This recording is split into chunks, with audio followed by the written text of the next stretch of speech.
I can adjust my lights to, the canopy. So my light movers, we like to keep them about 4 feet.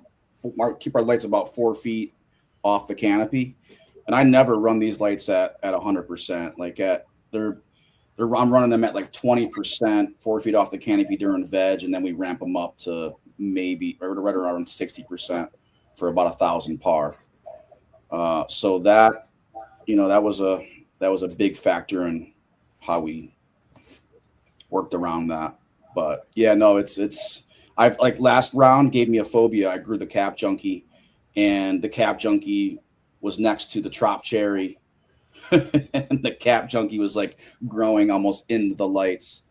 And so this round, I got a phobia, and I flipped a little bit too fast on some of the strains, and I could have went another week, I think, at least on about 4 of the strains, especially the Crazy Madness.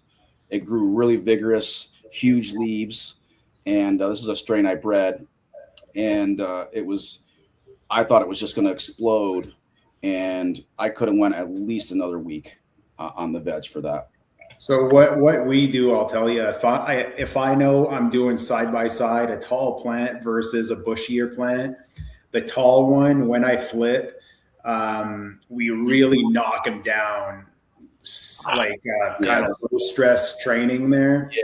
So hardcore, and then I lay a trellis on top of that. Okay. So when they want to come back up, they're forced down. Yeah. And then the bushier plant, I don't do that. Right. So it's not perfect, but that's the way I try to deal with that. Yeah. You chain her down. No, I really want to start growing some sativas, and my friend's got a really good Cali mist from 20 some years ago, and Aaron Field just grew it for the first time in his greenhouse.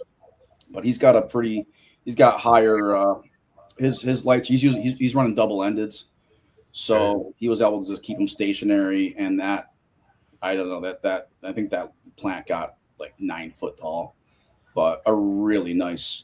The Cali Mist is like the old school. It smells like, I call it dirty hippie.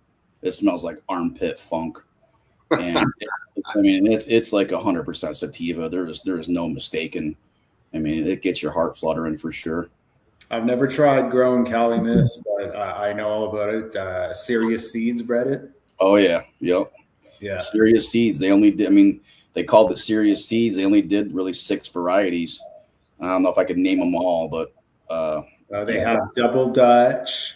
Okay. They do. I've grown a bunch over the years. Actually, AK-47. AK-47. White Russian. White Russian. Yep. Yeah. And there was like a Serious 6 or something like that. What was? There's Motivation. Okay. Yeah, that's kind of grew a lot. Yeah. I met those guys at a Cannabis Cup over here years ago in California, out in San Bernardino, and then. Ran into them again over in Spain a couple times.